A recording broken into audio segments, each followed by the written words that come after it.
자, 내담자가 이제 호소 문제를 이제 여러 개를 다양하게 이렇게 처음에는 하나인데 이야기를 하다 보니까 이제 막 계속 가지치기를 해서 이야기의 호소 문제가 여러 가지 다양한 게 묶여져 있어요. 그리고 계속 이야기들이 다양하게 또 쏟아져 나와. 그러면 상담자는 어디에 초점을 맞춰서 상담을 해야 될지 이렇게 굉장히 난감하거든요. 그때 이제 어떻게 우선순위를 잡고 상담을 해야 되는 어떤 기준, 단서 이런 부분들 한번 정리를 해보겠습니다. 우선 이제 내담자가 가져온 문제가 먼저 얘기할 때 감정을 가져와요. 감정이 예를 들어서 불안, 우울, 짜증, 분노, 그리고 빚진 마음, 빚진 기분 이렇게 얘기하는데 사실 불안하고 우울은 거의 친구죠. 손에 실과 바늘처럼 거의 이제 MMPI로 말하면 2번, 7번 척도가 거의 같이 이렇게 따라다니잖아요. 불안해서 오랫동안 있다 보니 우울하고 또 우울이 너무 있다 보니까 뭔가 하는 것이 두려워서 불안하고 그래서 불안과 우울은 거의 같이 가는 어떤 하나의 감정이라고 보면 돼요. 근데 어쨌든 이제 그렇게 보고 짜증과 분노도 어떻게 말하면 큰 덩어리 안에서는 같은 색깔일 수 있어요. 이게 세부적으로는 다른데 그러니까 분노가 안에 있는데 이 분노를 적절하게 우리가 어때요? 표현을 하고 화를 내고 적절하게 그러니까 내 안에 있는 감정 그대로 분노를 하는 거죠. 아버지가 나를 두고 나보다 누구를 더 보살폈다는 거, 다른 아이들을 더 보살폈다든지, 아니면은 뭐라 그럴까, 원가족을 보살폈다는 게, 원가족을 보살핀 게 잘못된 건 아닌데, 나보다 더 했다는 것에 대해서 내가 아버지한테 중요한 존재가 아니란 걸 생각할 때마다 화가 나요. 이제 이 이야기를 사실 아버지한테 해야 돼요. 어렸을 때 그 감정이 들 때. 근데 이제 대부분 그런 감정 얘기를 못 하니까, 이게 이제 아주 유아기부터 성인까지 10년, 20년이 되다 보면 이 감정이 나오지 않으면 어떻게 돼요? 화가 나면 우리가 화를 얘기를 해야 돼요, 정상적으로. 근데 표현을 하지 않으면 어떤가요, 그 감정들이? 이 안에 몸 안에서 가득 있어서 그것이 이 갈비뼈 사이로 삐져나와요. 그러니까 우리가 요리를 할 때 적절하게 불을 조리를 해야지 김이 나면서 요리가 되어져서 맛있는 음식이 되잖아요. 근데 이 요리를 할 때 불이 너무 갑자기 세거나 아니면 음식물이 너무 많으면 어때요? 넘쳐버리잖아요.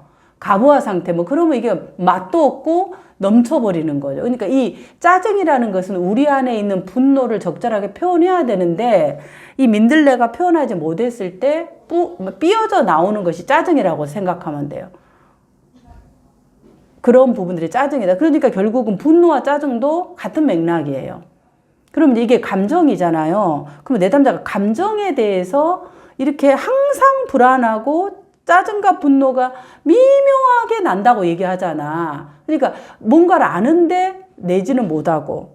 그리고 내면은 누구한테 내냐면 어렸을 때 내지도 못했는데 대부분 커서 성인이 되거나 대학생이 되거나 자기가 힘이 좀 더 세진 고등학교에 가서 이제 부모에게 대항을 하는 거죠. 한번 이야기를 해보는 그 정도죠. 그런 마음이 있는데 또 빚진 마음이 있어요. 이 빚진 마음이라는 말은 뭐냐면 양가적인 거예요. 내가 도움을 받은 사람한테 절대적인 도움을 받아서 고마움은 알지만 뭔가 갚아줘야 될 것 같은 그런 마음. 그냥 받는 게 아니라 그런 마음, 감정이 복합적으로 내담자에게 있어요. 그러면 사건은 엄청나게 많이 나오겠죠. 이야기를 하다 보면. 자, 그럼 이제 상담사가 이 부분을 정리를 할 때 지금 내가 짜증과 분노는 뭐냐 그러면 짜증과 분노는 위에 있는 우리가 그 내비게이션 책 347쪽의 내담자 위치를 본다 그러면 표면 감정이에요. 짜증과 분노는. 내가 표현하지 못해서 나는 표면 감정이죠. 불안과 우울도 뭔가요? 표면 감정이에요.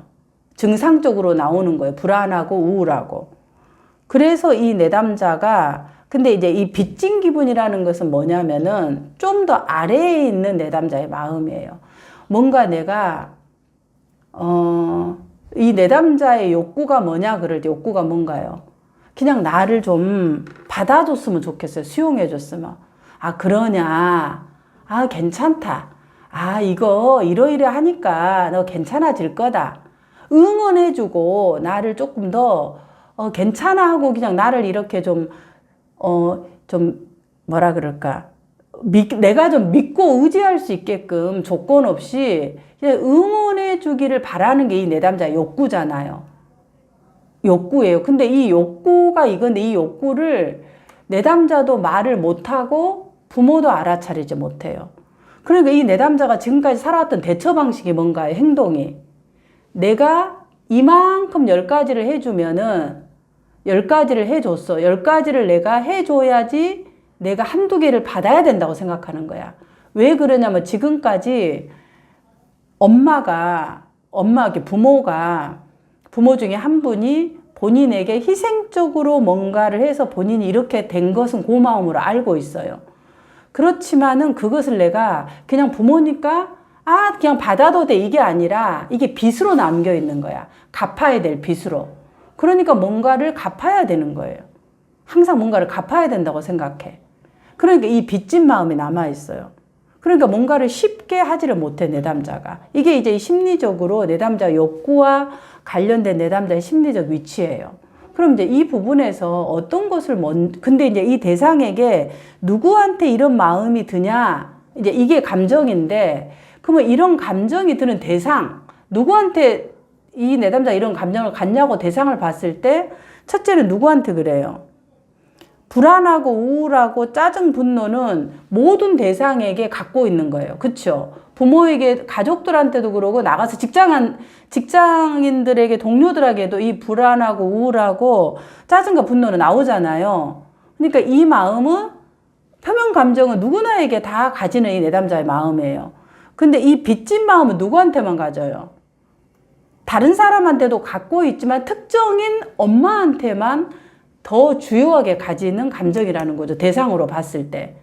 그러면 결국은 내담자에 갖고 있는 여러 가지 위의 표면 감정을 다루다 보면은 불안을 다루면 우울이 나오고 짜증을 다루면 분노가 나오고 이런 식으로 계속 이제 약간 회전문처럼 계속해서 이 증상들이 나올 수밖에 없어요. 그러니까 특정 대상인 모에게 이 민들레가 가지고 있는 빚진 마음을 먼저 다루는 것이 사실은 조금 1차적인 순서일 수 있어요. 그 근거가 어디냐 그러면 내담자가 이제 했던 이야기들을 한번 근거를 봐봐요. 많은 이야기 속에서 처음에 상담에 올 때는 엄마 때문에 왔다는 얘기도 하지만 주로 직장의 얘기를 하죠. 직장의 스트레스, 지금 직업이 요즘 불안전하다, 그런 것 때문에 민들레가 엄마하고 얘기를 한다, 이런 얘기를 하지만은 그건 표면적인 이야기고요. 조금 더 들어가 보면 내담자가 굉장히 중요한 얘기를 하는데 뭐라고 얘기를 하냐면은 이런 얘기들을 우리가 한번 그 이야기 속에서 그 근거, 내담자의 진술에 얘기를 해보면은 엄마가 이제 나한테 해준 거 고마운 건 하지만 엄마가 나한테 말해준 것이 막 그만해라 이렇게 말한 것이 나한테 상처가 된다는 거예요. 그리고 또 그러면 나도 엄마한테 고마운 걸 알지만은 엄마가 나한테 영향력을 너무 계속 오면서 이렇게 흔들거리는 거예요. 태풍처럼. 너무 이렇게 흔들거리니까 내가 어떻게 느껴지냐면은 엄마를 약간 나도 상처를 주고 싶은 마음이 생긴다. 이런 얘기를 하죠. 그러니까 고마운 건 있지만은 나한테 자꾸 그만해. 뭐해? 그러면 나한테 상처가 되니까 나도 엄마를 쉽게 말하면 상처를 주고 싶다. 이걸 이제 공격하고 싶은 거예요. 이 마음이 든 거예요. 그런데 이 공격을 할 힘이 없으니까 누구 힘을 빌려? 상담받고 있는 상담사를 앞에다가 딱 이렇게 이제 등장을 시켜서 상담사 뒤에 숨어서 상담 선생님이 이러이러하다 하더라. 이렇게 이제 상담사를 중간 대상으로 삼고 본인의 공격을 하는 거예요. 아이들이 공격할 때 어떻게 해요? 아빠 뒤에 숨어갖고, 엄마 어쩌고 막 이러잖아. 우리가 엄마나 아빠 한 사람 뒤에 공격 딱 등 뒤에 숨어서 자기가 아빠를 골탕 먹이건 엄마를 골탕 먹일 때 그러잖아요. 지금 민들레가 그러고 있다는 거예요. 그러니까 지금 누구에 대한 감정이 큰 거예요? 뭐에 대한 감정이 민들레가 크게 이 파급이 오는 거예요. 이 파급이 오니까 위에 잔잔한 것들이, 표면 감정들이 우울, 불안, 뭐 짜증, 분노 이렇게 나오는 거죠. 그 핵이, 첫 핵이 이 정도 이야. 그 다음 뭐라고 나오냐면은, 그러면 감사한 건 이미 아는 거예요. 내담자가 모르는 바가 아니에요. 근데 내 안에 어쩌다? 내 안에 상처가 커서, 근데 이것이 보상이 안 된다. 보상이 안 된다. 이렇게 얘기를 해요. 그래서 이제 이것을 봤을 때는 내담자가 편집 분열적 자리에 있다고 보기는 어려워요. 왜 그러냐면 엄마가 나한테 해준 것은 감사함은 안다. 그러나 상처는 상처지 않느냐. 이렇게 얘기를 하고 있잖아. 그러면 내담자가 전체적으로 이 대상을 전체로 보고 있는 거예요. 그래서 아까 이제 이 내담자 임상적 진단의 위치가 어디냐 그랬을 때 이 내담자가 뭐라 그럴까, 그 우리가 임상적 진단으로 말하는 불안이나 우울이나 뭔가 분노에 관련돼 있는 어떤 그 DSM-5에서 찾을 수 있는 그 정도는 아니라는 거죠. 다만 그 대상에게 가지고 있는, 특정 대상에게 가지고 있는 정서적 불편감이나 고통감들이 굉장히 큰 거예요. DSM-5에는 없지만은. 그래서 이 내담자를 대상 관계로 바라보는 것은 적절한 이론적 접근이라고 볼 수 있는 거죠. 그런 점에서. 그런데 편집 분열적 자리로 상담사가 이 부분을 본다는 것은 이건 내담자의 진술을 보면은 아니라고 얘기하고 있잖아요. 전체를 다 하잖아. 엄마 고마운 거 알아요. 다 알아요. 그리고 나를 위해서 희생하고 나에게 정보를 주고 그 지하칸에 살면서 아버지 저 날아가서 내몰라라고 있을 때 온전히 그냥 이걸 하면서 뭔가 나의 그런 이 생활을 할 수 있도록 했다는 걸 내담자가 알고 있어요.